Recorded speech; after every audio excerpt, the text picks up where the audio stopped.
coucou tout le monde, j'espère que vous allez bien. Nous sommes aujourd'hui le mercredi 18 septembre, le jour où je tourne cette vidéo. Je précise toujours quand je tourne la vidéo, même si la vidéo n'apparaît que plus tard. Voilà. Aujourd'hui, je vais vous tourner une vidéo sur un livre que je vous conseille, qui est le livre L'Alchimiste de Paulo Coelho. Je vous le conseille vivement, c'est pas un livre très long comme vous le voyez. C'est vraiment un livre que je vous conseille. De base, c'est un livre dont j'ai entendu parler par plusieurs runners. C'est une moto qui fait du bruit dehors. Par plusieurs runners qui avaient été très inspirés par ce livre et qui avaient trouvé que ça avait été leur livre déclic à un moment dans leur vie, dans leur parcours de vie. Ce livre leur avait apporté beaucoup de déclics. Vous le savez, je vous en ai déjà parlé à plusieurs reprises en ce qui me concerne. Moi, à l'époque où j'ai monté ma montagne, mon livre, le livre qui m'a accompagné sur ma montagne, c'était Kilomètre Zéro de Maud Ankawa, d'accord? Et je vous en avais déjà parlé dans certaines vidéos. C'était pas spécialement un livre qui m'a apporté des déclics de malade.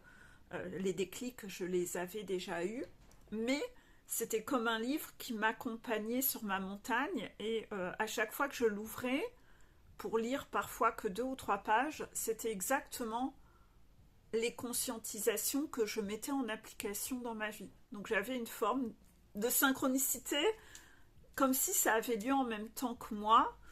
Et puis les guides m'ont fait une très belle symbolique, c'est que quand j'ai terminé le livre, le moment... Donc je l'ai lu sur une longue période. Certains ont lu ce livre en 2 jours, non, moi pas du tout. C'était vraiment un livre... où je lisais que de 3 pages, ça s'ancrait, parfois je ne l'ouvrais pas pendant plusieurs jours, vous voyez, c'était plutôt ça, ma façon de lire ce livre Kilomètre Zéro de Maud Ankawa.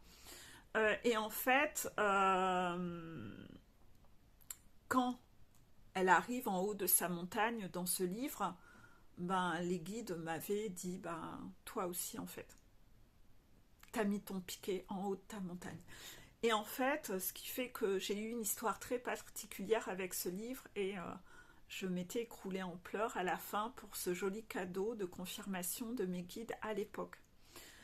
Bien sûr, arriver en haut de sa montagne, c'est loin d'être la fin. C'est juste le début de commencer à installer une complétude.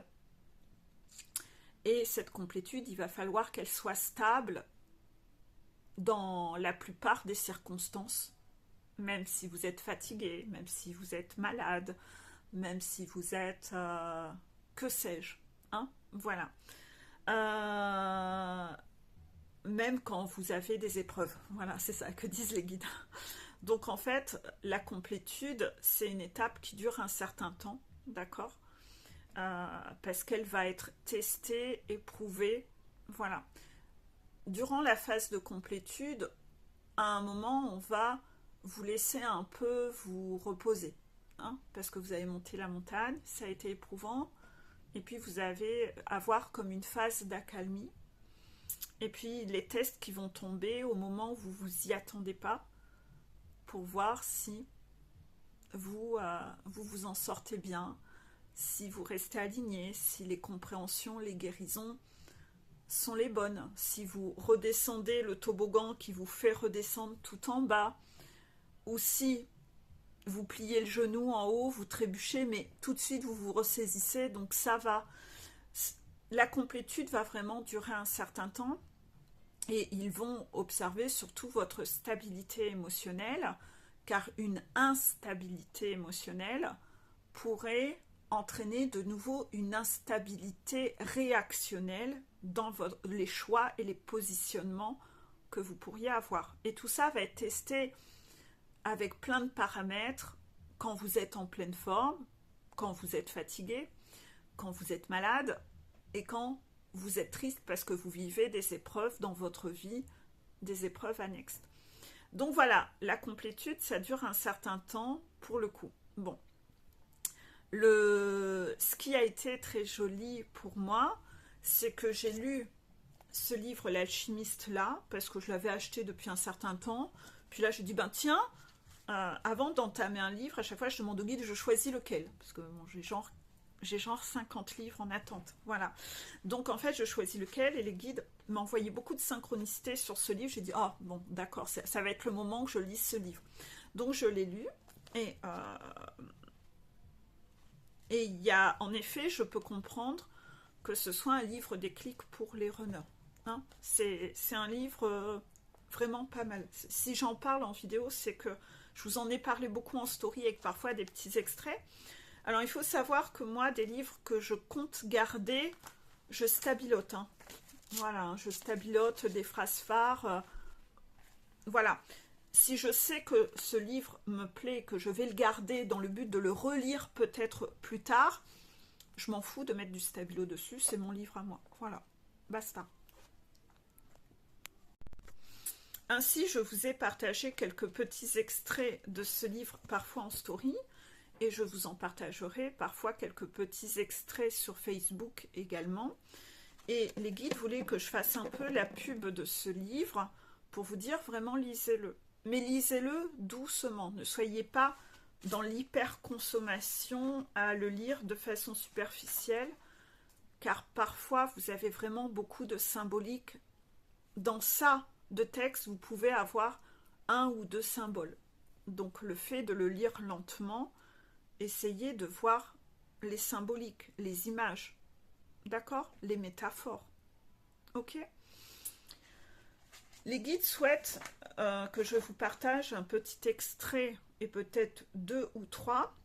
Je ne vais pas spoiler le livre, hein, rassurez-vous, hein, je ne vais pas le spoiler, mais il y a ce petit extrait que je vais vous lire. Donc, j'avais écrit dans mon cahier, dans L'Alchimiste de Paulo Coelho, hein, le berger croise le propriétaire d'une boutique et ce propriétaire de cette boutique a un rêve.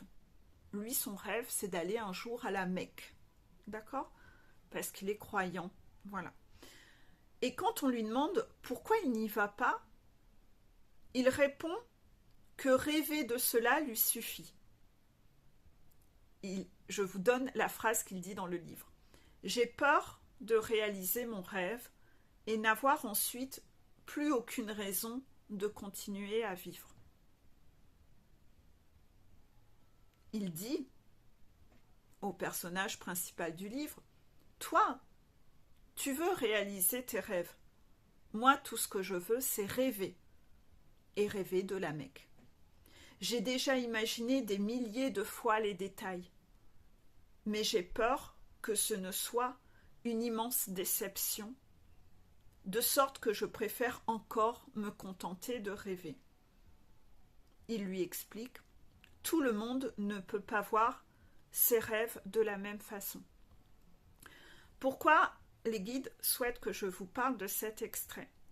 En fait, tout simplement parce que, en réalité, sur un parcours FJ, chasers et runners vont avoir le même fonctionnement que cette personne qui a un rêve et qui ne va jamais agir en ce sens par peur d'être déçu. Donc il préfère rêvasser dans sa tête pour s'accrocher à ce rêve parce qu'il a peur que si il met des choses en action, il n'aurait plus de quoi s'accrocher, il n'aurait plus de rêve dans sa vie parce que ce rêve s'écroulerait. On va se mettre en position du chaser. Le chaser est comme ça. Le chaser a envie de construire sa vie avec son runner, mais pendant très longtemps, elle ne va pas oser dire les choses clairement, elle ne va pas oser le mettre au pied du mur, elle ne va pas oser le quitter, il y a plein de choses qu'elle ne va pas oser faire, ou elle ne sera pas authentique avec lui, parce qu'elle aura tellement peur que si elle lui dit ses sentiments, qu'il va fuir, que si elle lui dit clairement ses attentes, il va fuir, et qu'elle n'aura plus de rêve auquel s'accrocher. Donc en fait, elle va souvent porter des masques, ne pas oser exprimer les choses, ne pas oser être transparente avec lui, par peur qu'il s'enfuit. Et elle va continuer à nourrir ce rêve qu'un jour il la choisira. Donc en fait, elle accepte souvent l'inacceptable, la triangulaire, les tromperies, d'être un plan cul, mais parce qu'elle continue de rêver dans sa tête qu'un jour il la choisira. Et en fait, pendant tout ce temps, elle subit et elle utilise sa force intérieure pour subir au lieu d'utiliser cette force. Voilà un peu pour ça. Donc en fait, je pense que la vidéo a coupé. Je répète la dernière phrase si elle a été coupée parce que j'avais un problème de mémoire. C'est que la chasseur va utiliser sa force pour subir plutôt que pour agir. C'était exactement l'axe de la semaine dernière sur mon Facebook, puisque vous savez que je vous mets une ligne directrice chaque semaine c'est une pièce du puzzle, une synchronicité avec l'axe de la semaine qui est à travailler. Ben, on est en plein dedans. Par rapport à ça, il y a un effet miroir avec le runner, c'est que le runner, quand vous voyez les runners en coaching, les runners à un moment savent qu'ils ont fait souffrir leur chasseur. Ils font un peu le bilan, ils culpabilisent de tout ce qu'ils ont fait en voyant mais pourquoi je me suis comportée comme ça avec elle, pourquoi j'ai aussi mal agi avec elle. Et souvent je leur dis, ben, va t'excuser, va lui dire que tu as des sentiments pour elle. J'ai des chasseurs qui sont dans un état où ils pleurent, ils sont tristes, ils regrettent. Et pourtant, ils ne vont jamais aller contacter leur chasseur. Certains écrivent des lettres, parfois ils mettent 6 mois ou 9 mois à écrire leurs lettres. C'est un truc de fou. Et ils sont dans la même énergie. C'est qu'en fait, eux aussi rêvent qu'il y a encore une possibilité de reprendre cette relation, mais ils ont peur que s'ils vont parler à la chasseur, que si la chasseur les rejette, ils ont une grosse blessure de rejet, qu'ils n'auront plus de rêve auquel s'accrocher. Donc ils préfèrent procrastiner, décaler cette étape le plus longtemps possible pour rêvasser dans leur tête et ne pas agir. Pendant ce temps-là, ils sont en souffrance. C'est-à-dire ils ont peur de l'issue. Mais ils préfèrent subir que d'utiliser cette force pour agir. Parce que tant qu'ils ont encore cet espoir dans leur tête, ils ont encore quelque chose à s'accrocher. Et donc, ils ne vont pas contacter leur chasseur, ils freinent des cas de fer, le temps passe et rien ne se passe, par peur de ce verdict. Donc, en fait, vous voyez bien que les deux, à un moment du parcours, vivent l'histoire dans leur tête et pas dans la vraie vie. Donc, en fait, ils ne sont pas ancrés. Ils ne sont pas ancrés. Ces deux personnages, qui ne sont qu'une seule âme divisée en deux contractions, se sont incarnés pour vivre la relation sur Terre, dans la matière, pas pour la vivre dans la tête. Leur défi, c'est d'être ancrés, c'est de vivre la relation pour de vrai. C'est ça leur défi. Pas de faire la même erreur que dans toutes les autres vies. De se contenter de vivre l'histoire dans la tête et de la vivre qu'à moitié ou de façon dysfonctionnelle sur Terre. Vous comprenez? Donc je vais répéter ce passage. Dans L'Alchimiste de Paolo Coelho, le berger croise le propriétaire d'une boutique qui a un rêve, aller à la Mecque. Quand on lui demande pourquoi il n'y va pas, il répond que rêver de cela lui suffit. J'ai peur de réaliser mon rêve et n'avoir ensuite plus aucune raison de continuer à vivre. Toi, tu veux réaliser tes rêves, mais tout ce que je veux, moi, c'est rêver de la Mecque.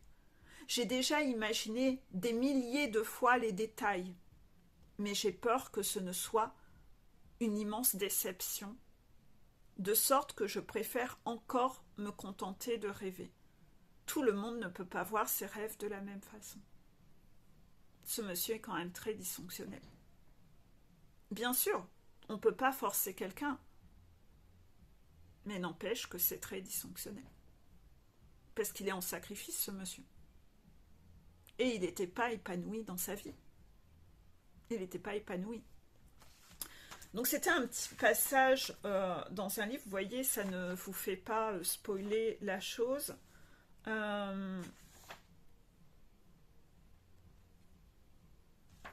Il y a un deuxième extrait que les guides veulent que je vous raconte. Pareil, ça ne va pas spoiler, rassurez-vous. Il faut savoir que dans ce livre, il traverse le désert et parfois dans ce désert, il croise des guerriers qui sont en guerre, etc.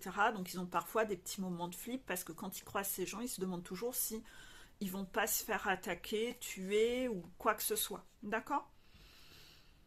Donc justement, ils sont dans ce désert et ils croisent des guerriers. Et il demande donc à ces deux voyageurs ce qu'ils faisaient par là. C'est plus le gars de la Mecque, c'est toujours le personnage principal avec le fameux alchimiste. Je suis venu chasser avec mon faucon, répond l'alchimiste. L'alchimiste, c'est donc le mentor, d'accord ? Nous devons vous fouiller pour voir si vous ne portez pas d'armes, fit l'un des guerriers. L'alchimiste descendit du cheval, tout doucement. Son compagnon fit de même. « Pourquoi tant d'argent » demanda le guerrier en voyant la bourse du jeune homme. Donc, ils ont beaucoup d'argent, etc. Vous voyez déjà là, ils ont peur d'être pillés. Donc, il explique, c'est pour aller jusqu'en Égypte. L'homme qui fouillait l'alchimiste trouva un petit flacon de cristal. Donc, voilà, il trouve des trucs, vous voyez. Il faut que je l'explique ça. L'homme qui fouillait l'alchimiste trouva un petit flacon de cristal rempli de liquide et un œuf en verre de couleur jaune, à peine plus gros qu'un œuf de poule. Et donc il demande qu'est-ce que c'est que ça ? Donc l'alchimiste répond c'est la pierre philosophale et l'élixir de longue vie. C'est le grand œuvre des alchimistes. Qui boit de cet élixir ne sera jamais malade, et un minuscule fragment de cette pierre transforme en or n'importe quel métal. Les trois hommes éclatèrent d'un grand rire, et l'alchimiste se mit à rire avec eux. Ils avaient trouvé la réponse très amusante, et ils les laissèrent partir sans plus d'embarras avec tout ce qu'ils possédaient. Le jeune homme, qui est le fameux berger, le personnage principal de ce livre à qui il arrive toutes les histoires, répond « Mais êtes-vous fou ?» demanda le jeune homme. « Pourquoi avez-vous répondu ainsi ?» Oui, parce qu'il avait dit la vérité des trésors qu'il portait sur lui. Car en fait, il n'avait pas dit de bêtises dans cette histoire. Cette pierre fait vraiment ça. Et le liquide a vraiment ce pouvoir. C'était pas des bêtises. D'accord ? Et l'alchimiste lui répond, donc l'alchimiste représente le grand sage, le guide dans cette histoire du berger, pour te montrer une loi du monde. Cette loi est toute simple.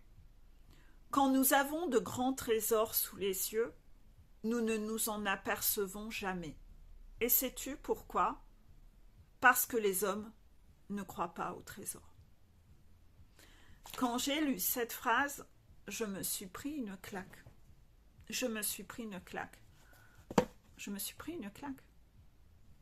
Pourquoi ? C'est tellement bien dit, c'est tellement bien tourné par cette petite anecdote bête. Ça représente vraiment, en effet, que l'être humain n'a pas foi. Il ne croit en rien, il ne croit pas en la magie. On le sait, le parcours flamme jumelle est un parcours de foi, de oser croire en la magie. L'achéseur va y croire au début. Puis, plus ça va avancer, plus les événements de ce parcours et le runner vont réussir à éteindre cette foi en elle. Elle ne va plus y croire, elle va renoncer, elle va abandonner. Les chaseurs qui sont les plus aguerris Certains vont pas abandonner la totalité. Ils vont pas abandonner leur propre montagne. Certains vont même abandonner leur propre montagne. Et ils vont renoncer pour à de l'à peu près dans leur vie. Certains chasseurs vont juste renoncer à leur honneur et ils vont monter la montagne pour elle. En étant persuadés que la magie existe. C'est que si je monte ma montagne, j'aurai toute cette magie, je serai moi-même dans la magie, je vais être, et en étant, je ne vais pouvoir qu'avoir une vie plus heureuse. Je vais devoir passer par l'être, c'est ça la magie de ce parcours, pour avoir une vie plus heureuse, pour expérimenter le bonheur, même si j'ai pas mon honneur. Je crois en cette magie. Le chaser, mais il y a beaucoup de chasers qui vont être abandonnistes, qui vont baisser les bras, qui ne vont même plus travailler sur eux. Ceux-là, les parcours seront perdus, puisque le chaser doit se transformer. C'est le premier cheminant. S'il ne monte pas sa montagne, c'est mort. Le parcours est bloqué. Le runner croit pas non plus en la magie. Lui, il n'y a jamais cru. Donc quand on lui, c'est sa famille qui a éteint cette magie en lui, qui lui a fait perdre cette foi. Et en fait, le runner, quand on lui annonce qu'il est sur un parcours flamme jumelle, c'est quoi cette connerie? C'est de la connerie. Lui parler de spiritualité, de guide, de plan d'incarnation, c'est quoi cette connerie? Lui, il ne croit pas en la magie. Pourtant, ses guides, à lui, il est comme n'importe quelle personne. Il a aussi 3 guides qui travaillent jour et nuit pour le faire sortir de sa vie sacrificielle, pour l'amener vers une vie plus heureuse. Et en fait, il ne traduit aucune. Il ne fait pas équipe avec ses guides. Il leur tourne le dos. Il n'analyse pas les synchronicités. Il ne comprend rien. Et il fait résistance. Il n'a pas confiance. Il n'a pas confiance. Il ne fait pas confiance en ses guides. Souvent, il rejette même l'idée que ça puisse exister. Ce problème de ne pas croire au trésor et à la magie, les deux vont être confrontés à ça sur leur montagne. Hein. Donc ce livre est très représentatif d'un parcours flamme jumelle. Il est très très parlant, très très parlant. Je crois qu'il y avait un 3e extrait. Ne t'abandonne pas. En fait, le personnage principal, le berger, c'est comme un piou-piou. C'est un piou-piou. Et le piou-piou, il va avoir des épreuves. L'alchimiste, qui est son mentor, va le confronter à des épreuves et va le mettre un peu au pied du mur, d'épreuves difficiles. Hein. Et je raconte rien, mais l'alchimiste, donc en fait, il est donc dans un émotionnel en pic où il est en panique pas possible. On en revient un peu à ce labyrinthe, hein, les vidéos que je vous ai fait sur le labyrinthe, d'accord, où il y a plusieurs vidéos sur cette histoire du labyrinthe, où on est en pic émotionnel et on a des épreuves un marathon d'épreuves. Ça arrive sur votre montagne, vous en aurez plusieurs. Enfin, plusieurs tout du moins côté chasseur.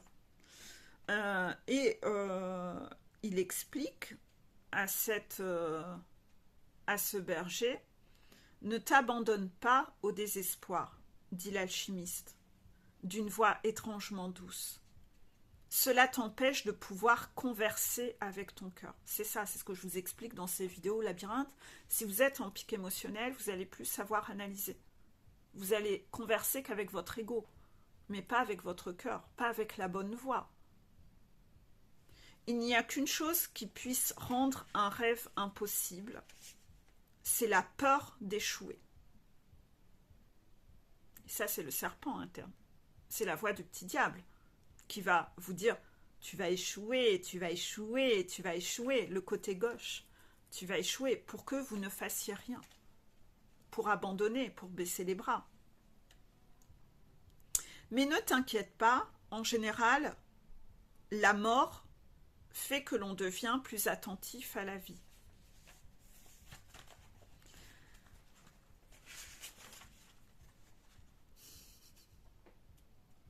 on le sait, sur un parcours flamme jumelle, vous allez être confronté à la mort. Des gens qui meurent autour de vous, peut-être une peur d'avoir telle maladie, peut-être un accident de voiture ou de moto, où ces événements-là sont là pour vous remettre dans une gratitude de la vie et vous pousser à aimer la vie, à l'honorer.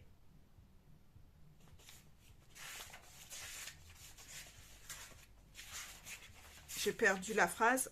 Ne t'inquiète pas, en général, la mort fait que l'on devient plus attentif à la vie. Selon les personnes qui n'arrivent pas à honorer la vie et le bonheur, qui n'arrivent pas à faire les choix du cœur, on les confrontera donc à plusieurs événements flippants pour créer ce déclic en eux. Hein?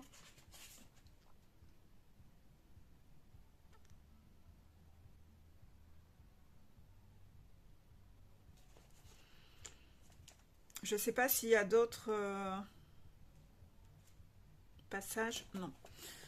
Il y a plein de passages intéressants dedans, mais il faut le lire, ce livre. Il faut le lire. Vous aurez plein de déclics. En tout cas, dans ce livre, on en parle de l'épreuve, de l'étape des épreuves.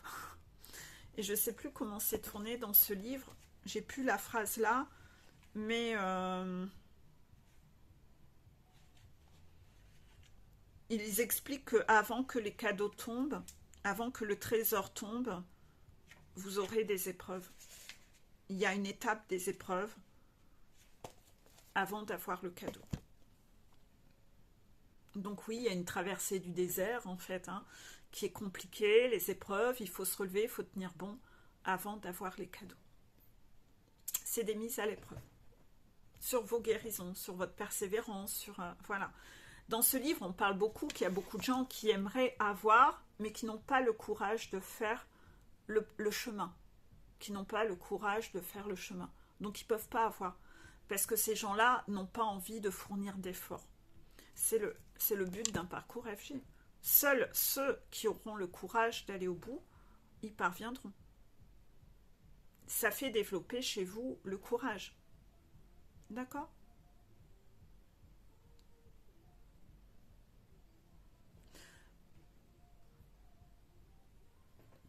Quand le runner, vous voulez que je raconte ça? D'accord. Deux choses. Ah, ok. D'accord. Bon, ben je vais les raconter. Je commence par laquelle? D'accord. Quand le runner fait sa traversée du désert, à un moment, le runner ne pourra pas faire la traversée du désert si le chaser n'est pas assez solide, pas assez stable et dans des énergies hautes. Hein. Souvenez-vous toujours qu'il y en a un des deux qui doit porter le lien quand l'autre fait sa traversée du désert. D'accord? Quand le chaser fait sa traversée du désert, le runner vit sa vie merveilleuse dans ses compensations, ses addictions, etc. Certes, on s'en fout.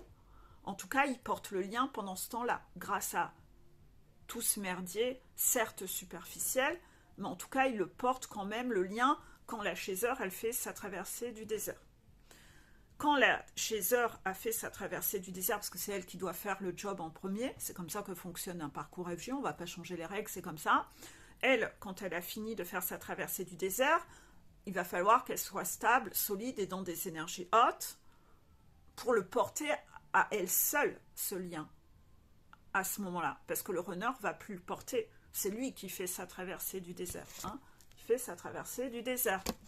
Donc, en fait, par rapport à ça, la chaser, elle a intérêt à être bien solide et à avoir bien guéri. Parce que le lien va lui prendre ses énergies à elle. Et elle va le sentir. Hein. Elle va clairement le sentir. Hein. La fatigue, l'émotion de l'autre à distance, sa colère, sa tristesse, son épuisement. Et vous pensez que le lien va alimenter le runner pour qu'il ne tombe pas, parce qu'il n'a plus d'énergie. Il est à genoux par terre, comme la chaser a été à genoux par terre. Donc le lien lui redonne de l'énergie pour qu'il se relève. il a son équipe, ses guides, hein, qui cherchent à le relever sans arrêt. La chaiseur, c'est ce qu'elle a vécu. Mais l'énergie du lien, vous pensez que ça vient d'où? Le lien, il se nourrit de celui qui porte le lien. Donc là, à cette étape-là, c'est la chaiseur qui alimente, on lui prend le lien, ponctionne l'énergie à la chaiseur. Donc, bien sûr, elle est fatiguée, elle ne sait pas pourquoi elle est si fatiguée, elle reçoit tous ces colis d'énergie, et il faut qu'elle reste en énergie haute, donc elle a intérêt à avoir déjà eu beaucoup de guérison pour rester droite dans ses bottes et rester là, malgré tout ce que vit le runner. Et qui lui prend, alors qu'elle n'est pas du tout à son contact. Mais elle le ressent à distance, tout ce qui se passe. On lui fait vivre sa traversée du désert comme à elle, et qu'en gros, qu'il ait envie ou pas, on va l'y propulser comme elle, on l'a propulsé. Donc, elle ressent tout à distance. Et elle ne peut pas faire blocage. Le lien lui prend... C'est ainsi que ça fonctionne. Elle ne peut pas faire blocage. Son énergie est ponctionnée. Pour ça. Et elle a sa vie encore à suivre. Donc, elle a intérêt à être là au top du top. Hein. Vous voyez la complétude? Il a fallu qu'elle soit bien testée, la complétude, pour tout ça. Par rapport à ça, on va lui refaire vivre des épreuves à elle. Il y a encore cette notion de colis. Je vous avais fait une vidéo sur les colis, je remettrai en dessous. Elle, on va lui refaire vivre des choses où elle est OK déjà, des révisions, parce qu'il faut qu'elle envoie tous les bons colis pour que lui reçoive les bons colis, des clés de compréhension et d'action dans sa vie à lui. Donc en fait, elle est un peu comme une fabrique de colis et on lui fait vivre des choses pour avoir les épreuves, pour qu'elle envoie les bons colis, le bon jour, et on la propulse sans cesse dans des défis pour envoyer les bons colis. Et il y a vraiment ce truc-là qui est un truc de fou. Et ça, vous devez en avoir conscience, en fait. Donc, le chaser, le runner, s'il y a des runners qui regardent la vidéo, bon, les runners, quand vous êtes dans cette étape, essayez de relever vos défis le plus vite possible. Si vous ne voulez pas que votre chaser, on la confronte à des tests à foison pour qu'elle vous envoie des colis. Quand vous avez un colis, faites-le, déballez-le dès le premier colis. Parce que si il faut qu'on vous envoie 5 fois le même colis, c'est la chaser qui est mis, dans ce marathon de tests aussi, pour qu'elle vous envoie chaque fois des colis, pour qu'enfin vous déballiez le bon colis de compréhension, de guérison, d'action. Donc, soyez quand même dans cette compassion et compréhension aussi envers elle. C'est que elle a déjà bien bossé. Laissez-la aussi se reposer. Déballez vos colis, s'il vous plaît, pour qu'elle ne soit pas...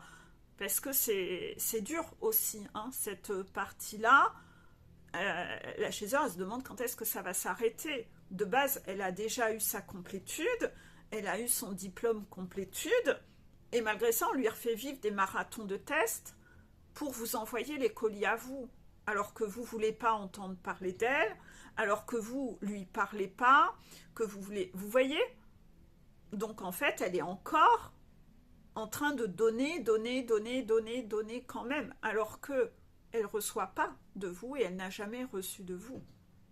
D'accord? Donc ça, vous devez le savoir, les runners. D'accord? Voilà.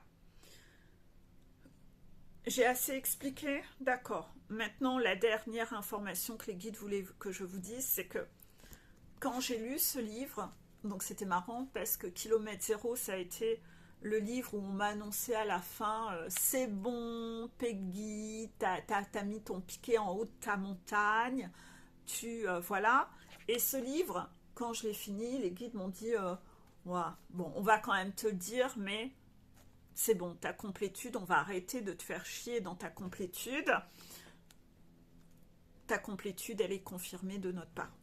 Et donc, en fait, ils m'ont envoyé un peu cette image que, comme si je m'étais réellement mariée intérieurement et que j'avais vraiment acté dans toute cette montagne, cette complétude, ce mariage interne. Ce mariage interne. Et j'ai trouvé ça très beau qu'ils m'envoient cette image de mariage interne, qu'ils ont été témoins de ce mariage à l'intérieur de moi qui avait été très beau, bien testé sur longtemps. Et de ce fait-là, ils m'ont beaucoup nargué avec une bague que je voyais chez une nana sur les réseaux sociaux qui avait une bague que je trouvais trop belle. Je lui avais demandé où elle l'avait achetée, cette bague, et je n'avais pas osé l'acheter parce que je pensais que c'était elle qui la vendait, c'était une boutique, mais pas du tout, et j'avais dit, oh, quand même, ça fait un peu cher. Moi, j'aime pas acheter du cher. C'était pas si cher que ça, hein. Ça coûtait, pour vous donner une idée, elle coûtait 115 euros. Donc, certaines personnes s'achètent des trucs comme ça tout le temps. Et moi, je vous ai dit, je ne sais pas m'acheter des trucs chers, ça me pète les couilles. Donc, en fait, je me dis, oh, quand même, m'acheter pour moi un truc à 115 euros, alors que je le ferai pour quelqu'un d'autre. Voilà. C'est typique de moi. Et donc, en fait, j'ai pas voulu l'acheter. Et puis, ça faisait quelques semaines que tous les jours, je revoyais cette personne en vidéo, qui était en vidéo avec sa bague, les photos avec sa bague. Et à chaque fois, moi, je regardais que ça. Alors que de base, elle porte des fringues et elle fait de la pub pour des fringues. Je regardais que sa bague. Puis, comme ils m'ont parlé de ce mariage, et tous les jours, j'étais talonnée, j'ai dit au guide, bah, ça mérite bien que je me l'offre, cette bague de mariage avec moi-même. Et ils m'ont dit, ben oui, c'est ton cadeau, tu peux te le faire. Donc je me suis offerte cette bague que je porte à la bague au doigt. Voilà, au doigt de l'alliance que l'on garde pour le mariage. Je me suis mariée avec moi-même. Voilà, c'était voilà, la petite symbolique que les guides voulaient que je vous raconte. Ça a été très joli ce moment où ils m'ont annoncé ça, parce qu'en fait ils auraient déjà pu me l'annoncer avant. Ils auraient pu me le dire avant. Et ils ont été dans cette nonchalance de bon, allez, on te le dit quand même. Et j'étais là, bah, vous auriez pu me le dire avant quand même. Voilà, et bon, voilà, c'était très chou, c'était très mignon. Et voilà, je me suis fait ce cadeau. Voilà. Maintenant, je vais vous laisser, vous fais des gros bisous. Et à bientôt.